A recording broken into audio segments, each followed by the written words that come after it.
Okay. Before we have our quiet time, let's all get on the same page.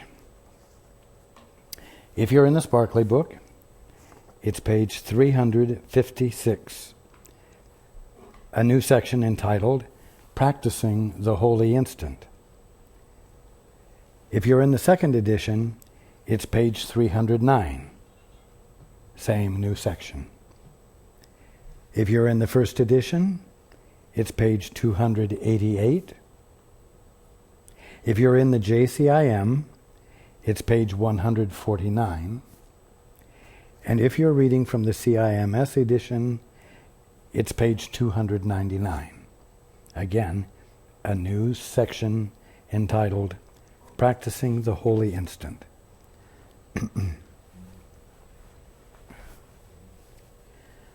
Okay, let's take a few moments to be quiet together.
Okay. Good evening.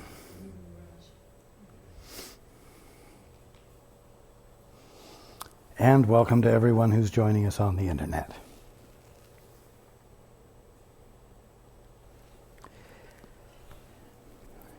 It's been a couple of weeks since we've been together. And there's a point that we discussed last time where everyone still is. It's this wonderful sentence.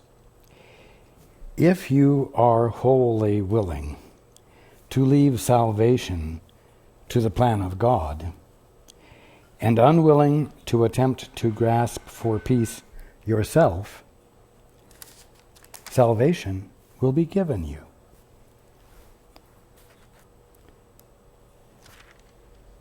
Now, I said everyone is still at that point. That's not through neglect on anyone's part. It's very simply the point where all of you will be until you wake up. It's really the threshold. It's the simple threshold. If you are wholly willing to leave salvation to the plan of God and unwilling to attempt to grasp for peace yourself, salvation will be given you.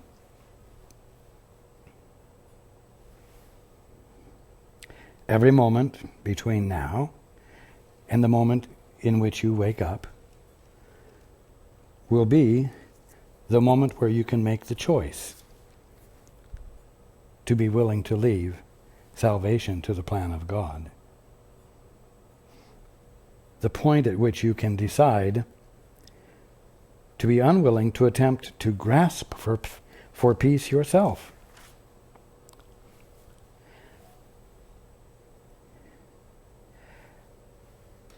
At no point is the, quote, process, unquote, going to get more complicated than that.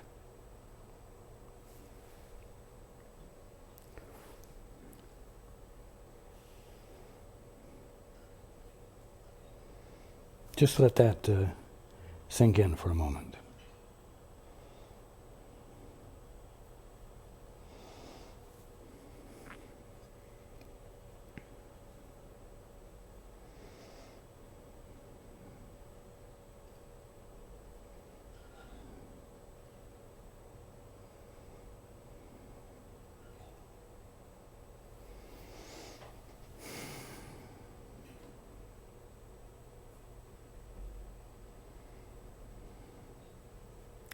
Remember, we spoke a few weeks ago about the fact that it's not appropriate for you to be the center of your attention.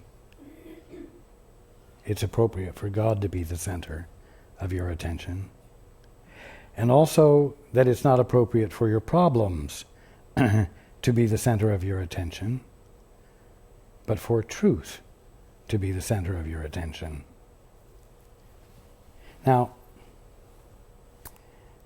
when you're willing to let God be the center of your attention,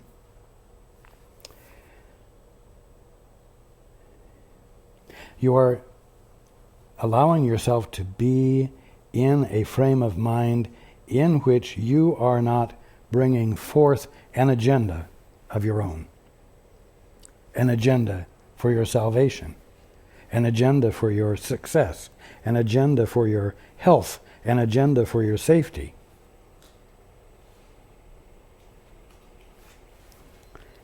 Because you're not the center of your attention. And why would you have God be the center of your attention? Because God is where truth is to be found. And truth is what you want to know. Because when you know the truth, you're not experiencing ignorance any longer, nor are you suffering from ignorance any longer.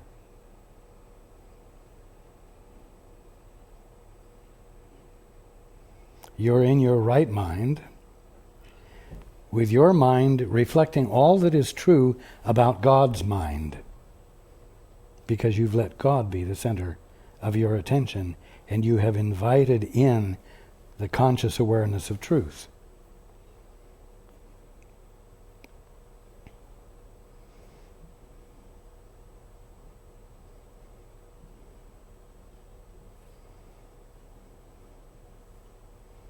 You see, the truth is really simple, but you're all wanting to make it more complicated, and you are wanting to make it more complicated because you think that is what will give you credibility. Your ability to carry out complex tasks, your ability to think in complex ways, these are means by which you develop in the minds of others a respectable countenance, a respectable presence.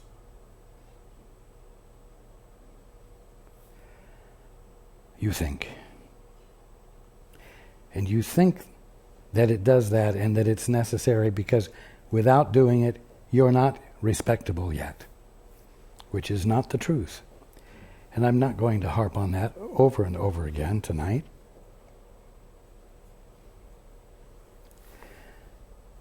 Now, this new section, the heading is entitled Practicing the Holy Instant. This course is not beyond immediate learning, unless you prefer to believe that what God wills takes time. And this means only that you would rather delay the recognition that His will is so. Now, if you're not having a problem, you can read that sentence, and you can possibly find it very interesting and stimulating, and find a willingness to contemplate what it means in all of its ramifications.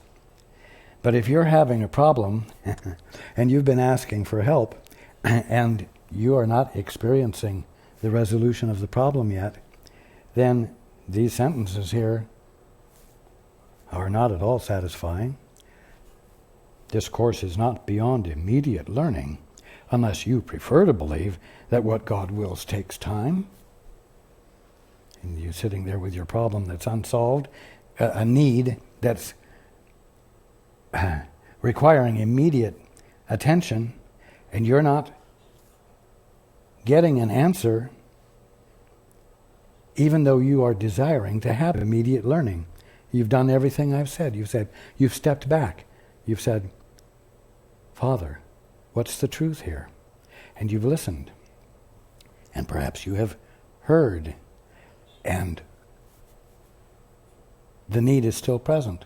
The need is still apparently as aggressive as it was in the beginning. This course is not beyond immediate learning, unless you prefer to believe that what God wills takes time. What do you mean? Unless I prefer to believe. I don't prefer to believe that what God wills takes time. Why throw that at me when I've been sitting here today desiring to know the truth that heals, desiring to know the truth that eradicates or neutralizes or corrects this problem? And then it continues and says, and this means only that you would rather delay the recognition that His will is so. That's a real slur. If you're in the middle of a problem and you have been honestly and earnestly desiring to know the truth, what do you mean? It means only that I would rather delay the recognition. I wouldn't rather delay anything.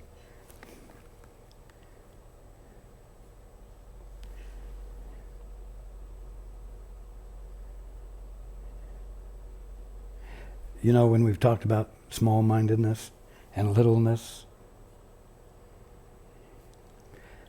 littleness is when you're using your mind for your purposes without being joined.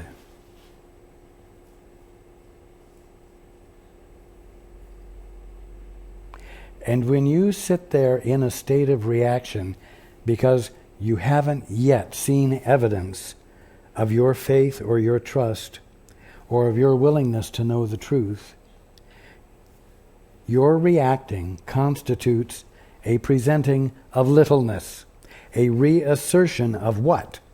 Of your willfulness. What do you mean? I this and I that. What do you mean? Who in the hell do you think you are?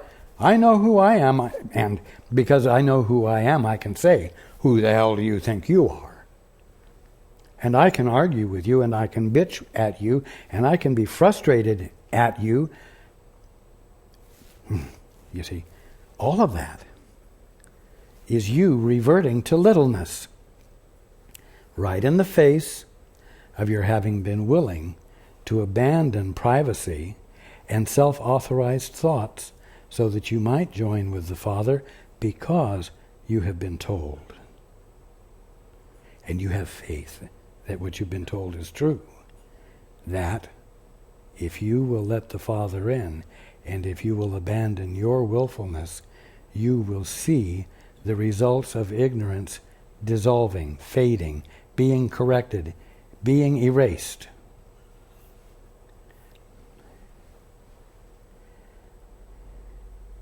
Now, I've brought out before the statement that you are neither behind the point of perfection nor advancing toward it. You are at that point, and you must understand yourself therefrom.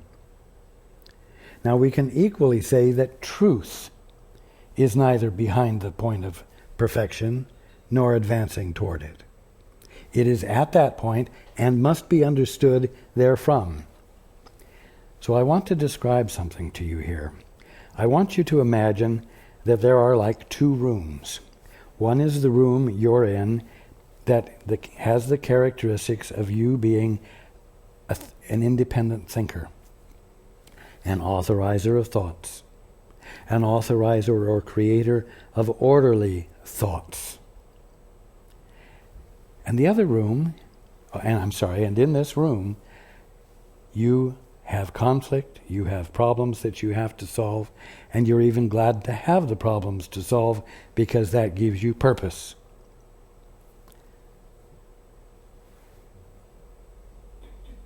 There's another room in which reality is going on, in which truth is available and present to be known. Now, you all have the tendency to stand in the room where you are a private authorizer, and for you to sort of reach into the other room where the truth is, so that you might get hold of the truth to change the circumstances in the room you're in.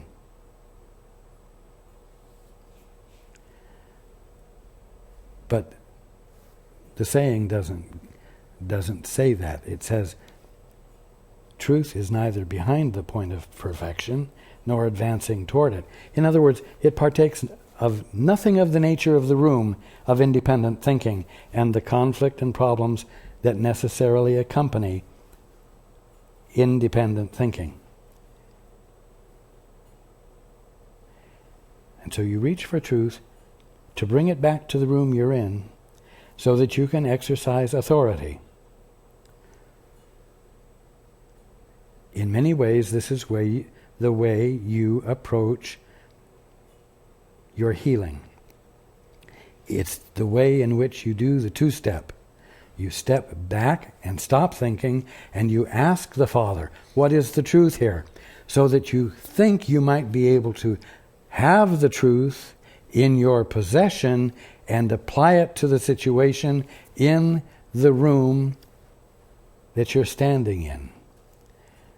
But truth can't be understood in that room.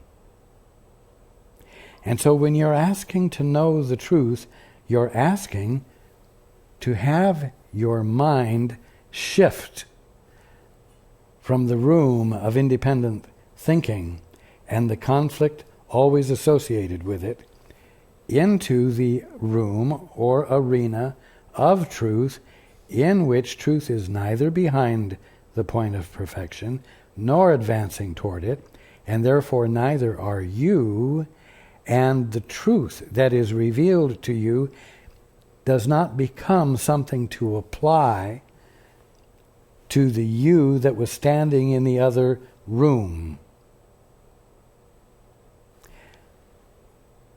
And that's why the discovery or uncovering of truth is called a miracle. Because it's a sudden shift of perception from the room of independent thinking to the context of truth, to the context of reality, in which nothing is getting better, in which nothing is having truth applied to it, so it is transformed into something better. Now,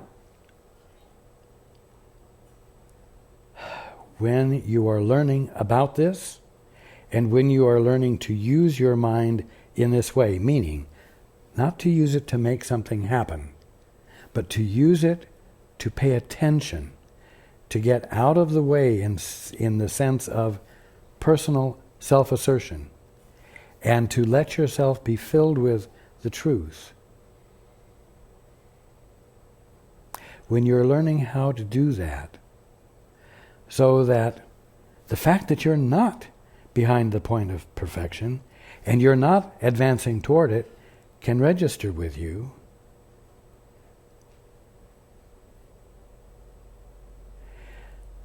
you have to be careful not to let your old time thinking come into play that says, this is taking a long time, or this isn't working. Well, how do you know it's not working? You just say, it's not working according to my timetable. That's littleness. That's old habits. Those are the thinking processes that you have used forever and haven't allowed for healing and transformation to register with you, for you to find yourself moved out of the orphanage into the kingdom of heaven, or from the room of conflict into the context of the kingdom of heaven and harmony. Now, it says this course is not beyond immediate learning. Okay, that's great news. It's wonderful. No argument there. This course is not beyond immediate learning unless you prefer to believe that what God wills takes time. Well, where on earth would that idea come from, that God's will takes time? Well, it comes from thinking. It comes from using faulty imagination. And another way in which it comes into play, which isn't a matter of a thought process, is that you don't really care what God's will is. Because at the moment, all you care about is your will. And your will may be very profoundly wonderful. My loved one is in pain, and I want my loved one to be relieved of pain. I know that my loved one's birthright is perfect harmony and the experience of perfection. And by damn it, I'm going to think this absolutely flawless thought with such intensity and such confidence that it will, because of its truth, transform my loved one's experience. Whew.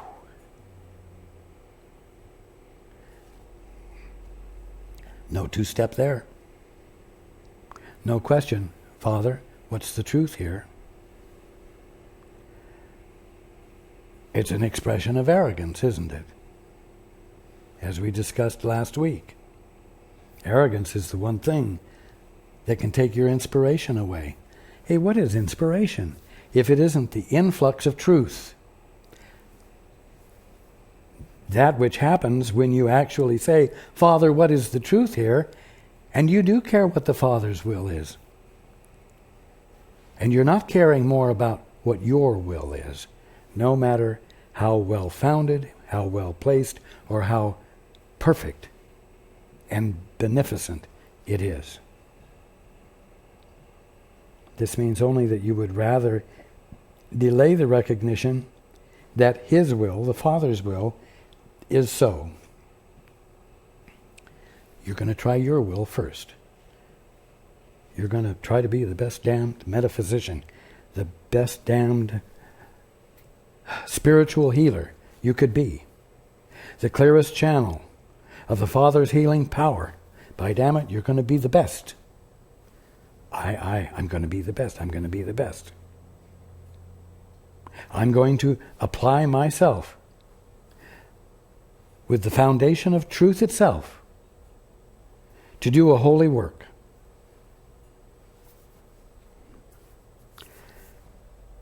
When you do that, it means only that you would rather delay the recognition that His will is so, that God's will is the only one that is, the only one that exists, the only one that is embedded in you as your will, as your purpose, which is waiting to be fulfilled when you yield to it. But oh no, you'd rather yield to the will you've imagined you have, instead of the will the Father has placed in you, which is His will, and which you won't discover the fullness of until you forget about yourself and say, Father, what is your will? And invite it in and make room for it by not having any alternative plans for salvation yourself.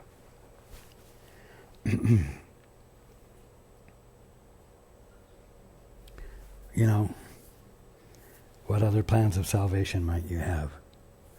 Oh, well, let's see. Let's say your loved one's problem is an inconvenient problem. What if your loved one's problem is getting in the way of something important you have to do? What if your loved one's problem, which of course the Course has taught you, is the result of his or her ignorance, which he or she has brought upon himself or herself, and so therefore it's up to them to correct it, and it's not your problem really, you know. So I can't let my loved one's problem interfere with what? Taking care of number one. Oh. You know, if I were going to make my loved one's problem of primary concern to me, because I truly love my loved one, that would tell everyone else who's expecting to be the center of my attention that they aren't the center of my attention, that my wife or my husband is.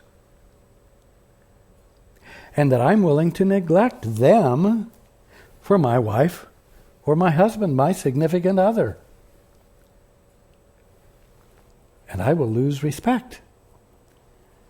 Because by damn it, they expect me to follow through on whatever I've promised them I will do.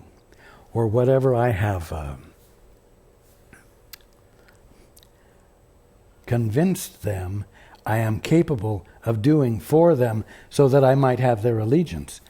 In other words, their respect. So,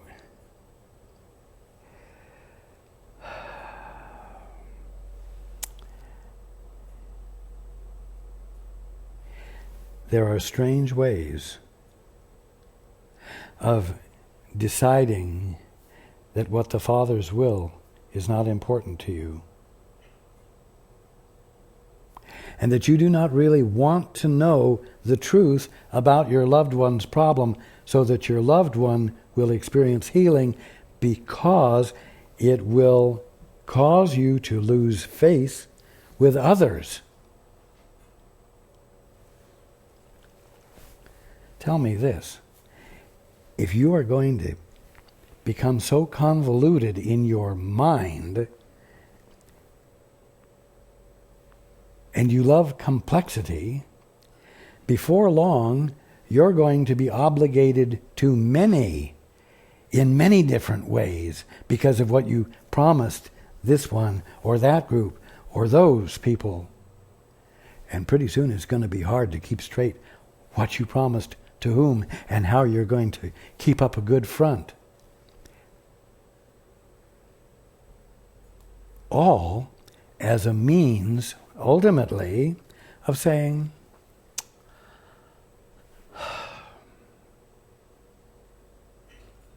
to your loved one, don't have a problem that's inconvenient for me. Don't have a problem that requires me.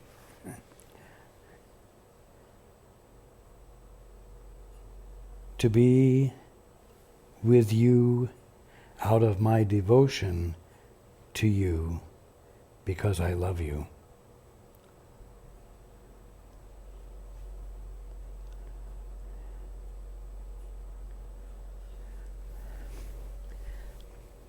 Don't have an inconvenient problem, which would cause me to have to embody the fact that I don't value you as much as I value everyone else's adoration or respect or approval.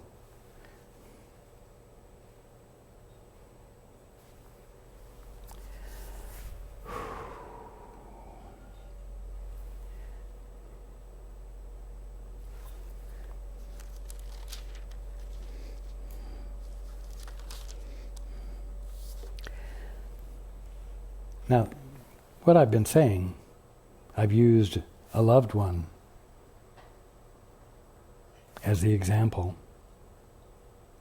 But it could be anyone who's calling upon you for attention that for one reason or another you don't want to give because of arrogance that you have. That says, I shouldn't have to do this. You're having a problem at an inconvenient time. I shouldn't have to bend over backward or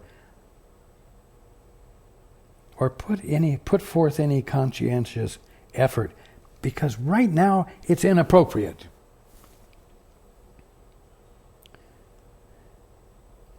Remember, we said last time, we read, call forth in everyone only the remembrance of God and of the heaven that is in him.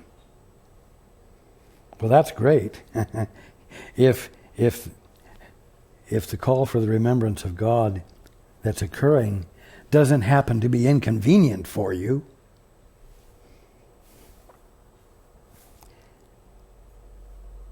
if it's inconvenient, then you say, I really don't have the willingness to call forth in you only the remembrance of God and of the heaven that is in you.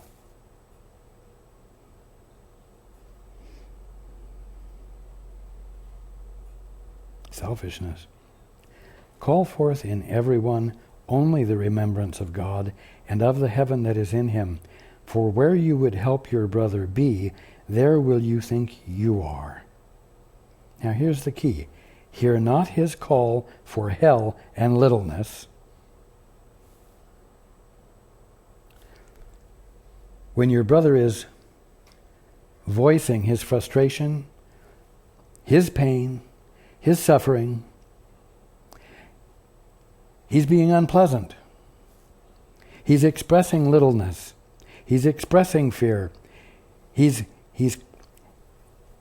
putting forth a call for hell and littleness. Feel my pain. Feel my pain. Hear my pain. Hear my pain. Give your attention to me.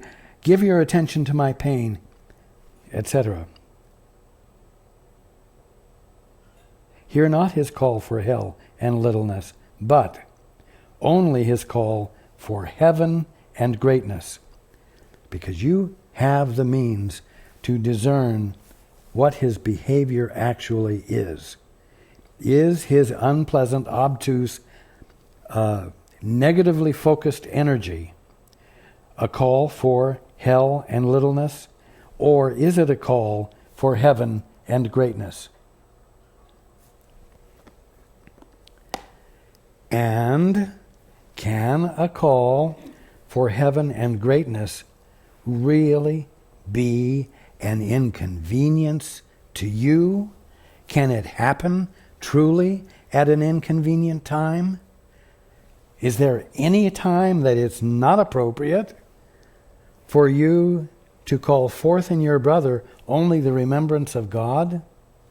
Is there any moment in which it's inappropriate for you to call forth within you the remembrance of God so that you can be with your brother consciously in that frame of mind? No.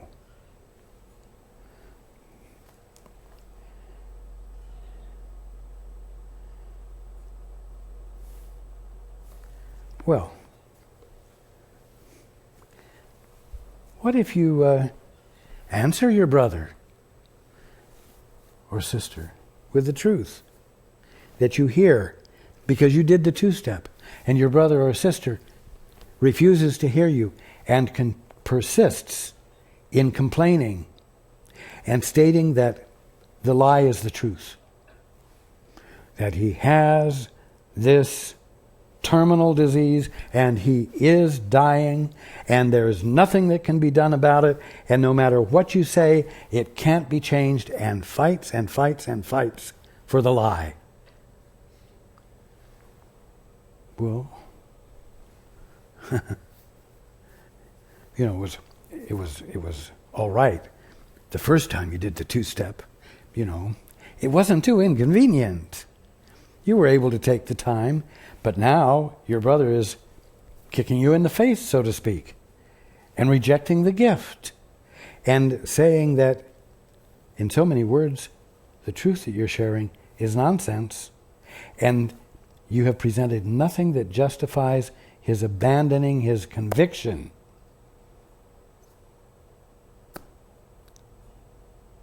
That he has no choice but to suffer and die.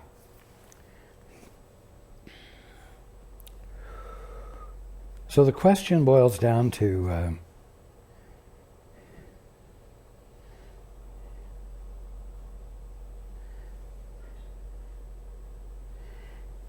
at what point does your brother's need constitute a justifiable inconvenience to you so that you can say,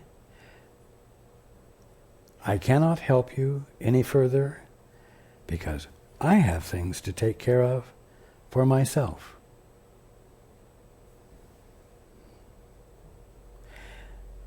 At what point is the abandonment of love as the proper use that your mind is to be put to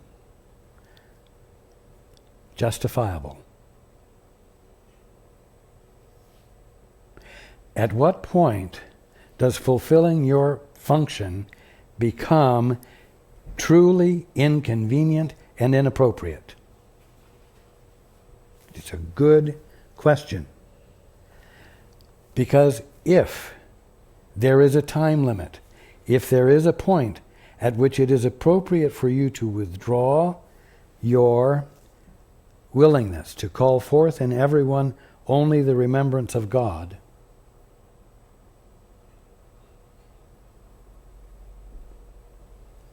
then there is a point at which it is appropriate for you to abandon your function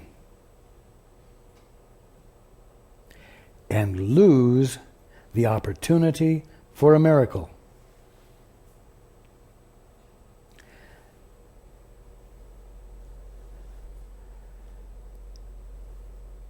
You are neither behind the point of perfection nor advancing toward it. You're not in the room of progress, of development, of becoming better or becoming worse.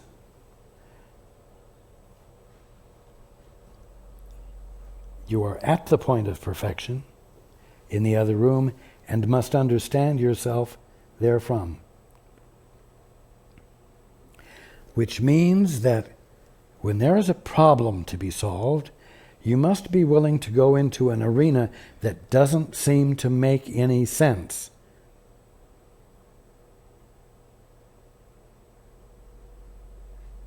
Because you're asked to abide by a knowledge of truth that you will find yourself infilled with, without being able to take that truth and use it, which it is your habit to do. Everything that goes on in your mind is a thing to be used. A thing to be used for your safety. A thing to be used to create invulnerability. A thing to be used to reduce stress and help remove you from inconvenient demands so that you might find peace without resolution. And that's not what it's about. Now, if a brother is behaving negatively and in a harmful way, and if that brother won't stop, no matter how clearly you share with him the very truth that would allow him to abandon his misunderstanding, if he insists on behaving in a way that would be harmful, you must, as I've said before, do whatever it takes to disallow for the harm to occur. But you cannot afford to treat the brother as though his problem is an inconvenience to you, that it's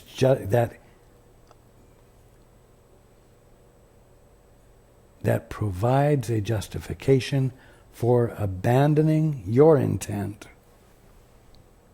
to call forth in him only the remembrance of God.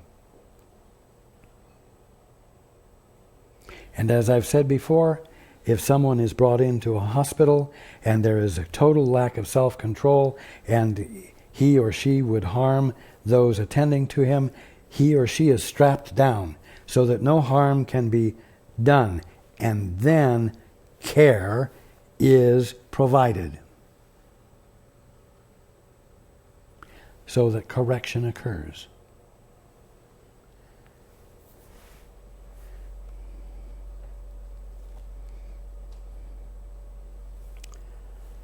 Now, I'm going to go back to where we began. This course is not beyond immediate learning, unless you prefer to believe that what God wills takes time. And this means only that you would rather delay the recognition that His will is so. And I've just gone through various examples of how you justify a delay in the recognition that His will is so, and not yours. You have many ways of justifying governing yourself and your behavior toward your brothers according to your will, without violating your will, without letting your will be modified in any way.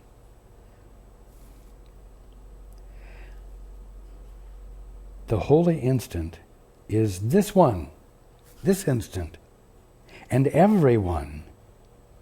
The one you want it to be, it is.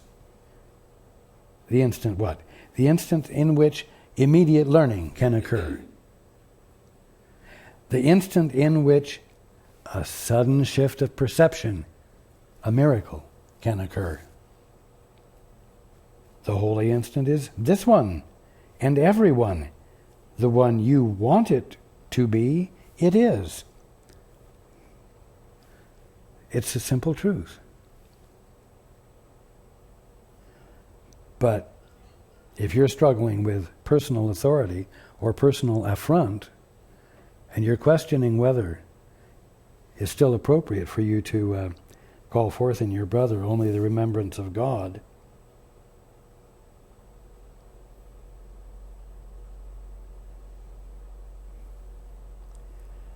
this moment will not be the one in which the miracle occurs. The one you want it to be, it is.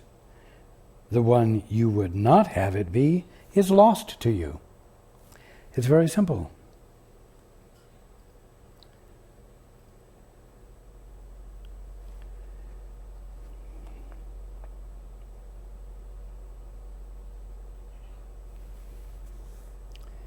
You must decide on when it is. Delay it not. And again, I want to come back to you when you have been diligently and devotedly wanting to know the truth, God's truth, so that your brother might be blessed who's in pain or whatever. And you read it and you say, it says you must decide on when it is. Delay it not. And you have a reaction. I'm not delaying it. I don't want to delay it. I've been earnestly and patiently and without any attempt at coercion to make it happen faster, being open to the truth that would heal. So don't tell me that I must decide on when it is and to delay it not. I have decided on when it is, and I'm not delaying it. Now is when I want it. Now is when I desire it because I love my loved one.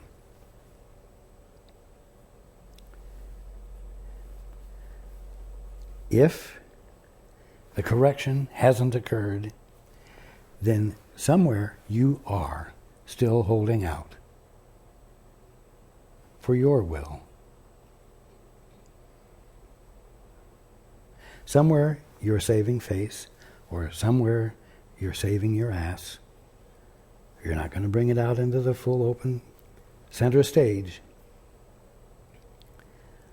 But in some way, the call for your willingness to help uncover the truth is colored by an agenda you have and a distress that what is happening is a little inconvenient for you and therefore not appropriate. The simple definition of arrogance. Arrogance being the exercise of authority that you don't have.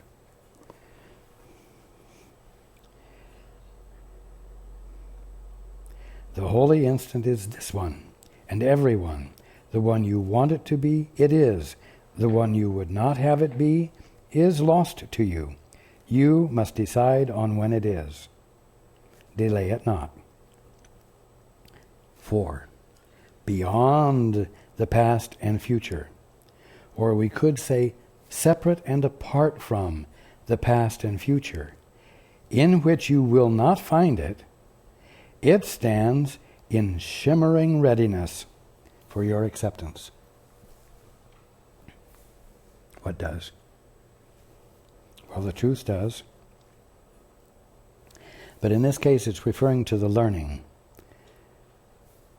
that the Course makes available and encourages and nurtures. Learning. Growth, you might say. Transformation. The miracle that constitutes the sudden shift of perception, where ignorance is replaced by knowledge or knowing. For beyond the past and future, separate and apart from the past and future, in which you will not find it, it stands in shimmering readiness for your acceptance. Yet you cannot bring it into glad awareness while you do not want it.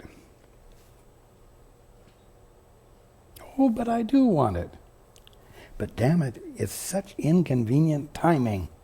And how am I going to deal with these others who were expecting something from me at the very moment that I'm called to be here? It's not fair. Ooh, there's all that littleness again. The private thinking that constitutes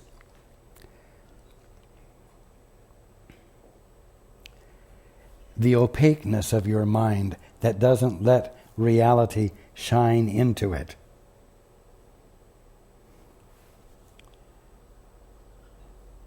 Yet you cannot bring it into glad awareness while you do not want it, for it holds the whole release from littleness. Your practice must therefore rest upon your willingness to let all littleness go. What does that mean? All littleness. Remember, littleness is constituted of thoughts you are originating. In the absence of being joined with the Father, in the absence of being joined with the Holy Spirit, which is nothing more than your right mind.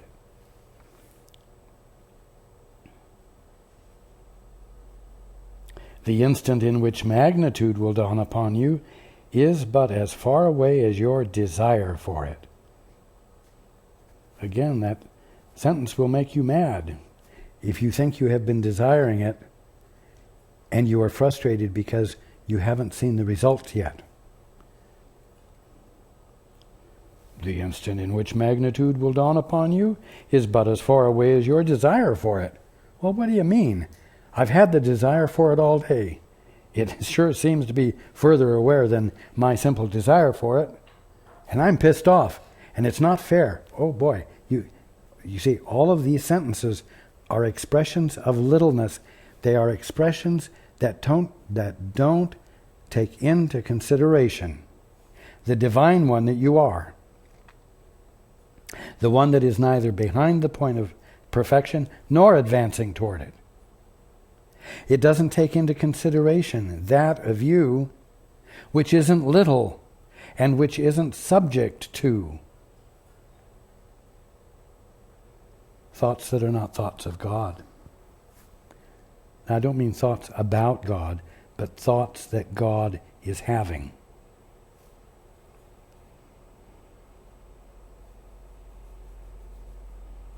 As long as you desire it not, what? Magnitude. Magnitude is the opposite of littleness. So magnitude would be God's thoughts. Magnitude would be that mind which you are supposed to let be in you, which is God's. As long as you desire it, magnitude, not, and cherish littleness instead, and as long as you want to throw out all these little short sentences that express your frustration and the unfairness and blah, blah, blah, as long as you desire it not and cherish littleness instead, by so much is it far from you. By so much as you want it, will you bring it nearer. And so you must be careful. You must watch your mind to see how you're willing to use it, because you will easily slip back into cherishing the littleness of mind that is constituted of your asserting your right to express and believe and base your actions upon the thoughts you've made up, rather than the thoughts that are God's thoughts about His creation. which constitute your ability to see truth in everything. In other words, everything as it truly is. Think not that you can find salvation in your own way and have it. Give over every plan that you have made for your salvation in exchange for God's.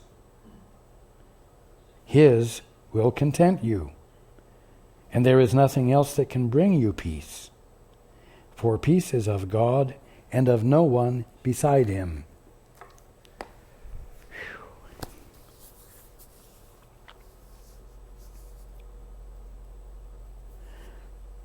The sooner you're willing to consider that any ideas you have come up with on your own about how things work cannot possibly be the truth because you came up with them on your own, as an orphan, as an independent entity that it's impossible for you to be.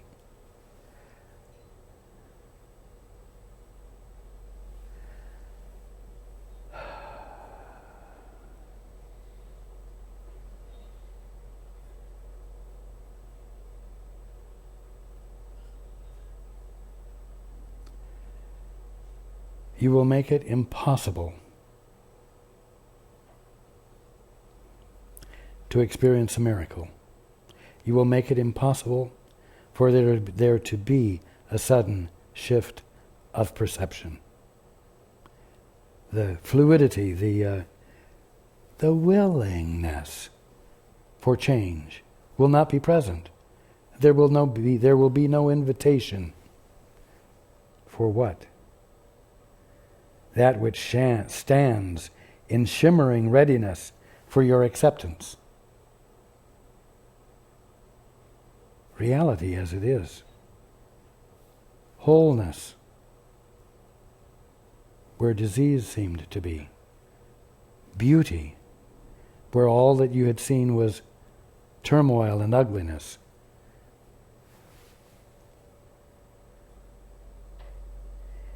Be humble before him, God, and yet great in him. And value no plan of the ego before the plan of God. For you leave empty your place in his plan. You see, every moment you spend going for the gusto of what you will to be, you're leaving your place in his plan empty. Like a student in a schoolroom who's daydreaming. And so his presence in the class is lost to the class.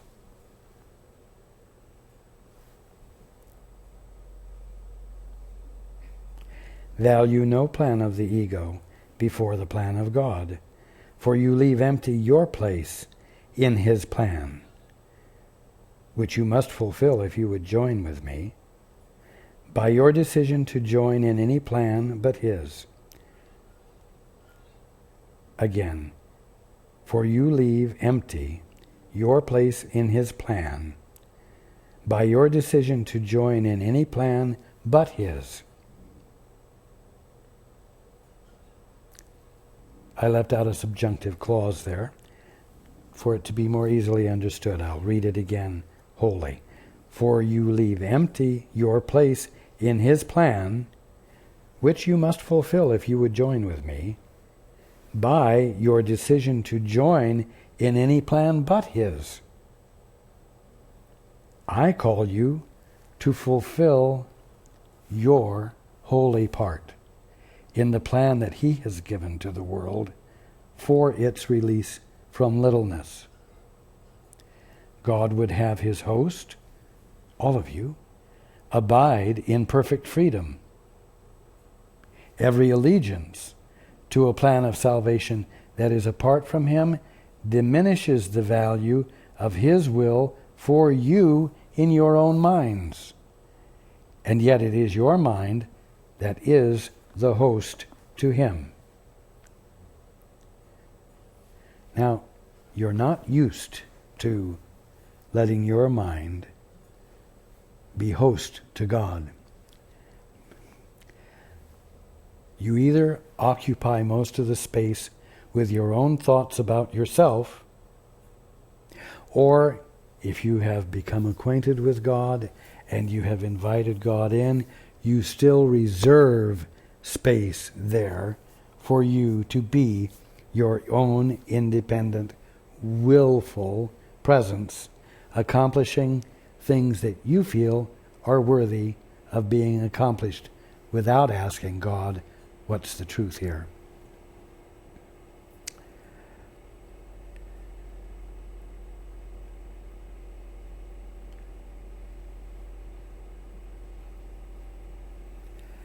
So,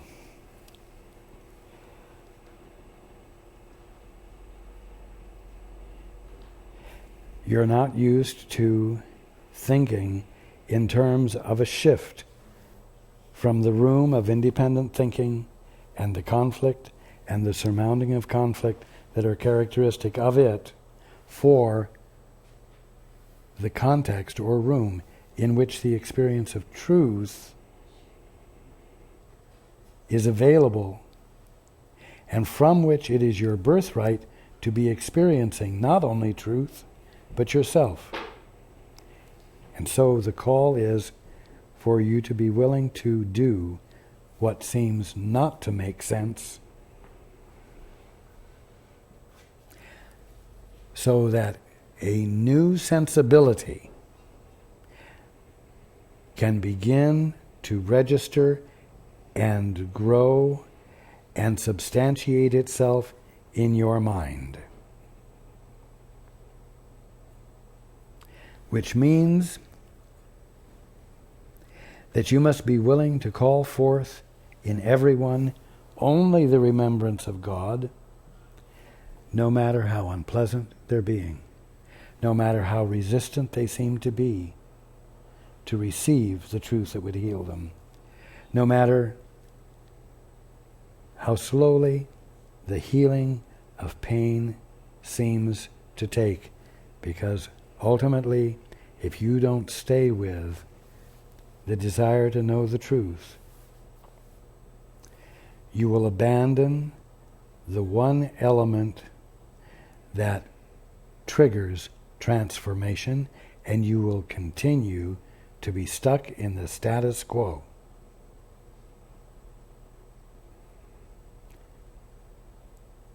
You cannot afford to let your mind be distracted from your decision to let God be the center of your attention, not yourself, and for the truth to be the center of your attention, not your problems.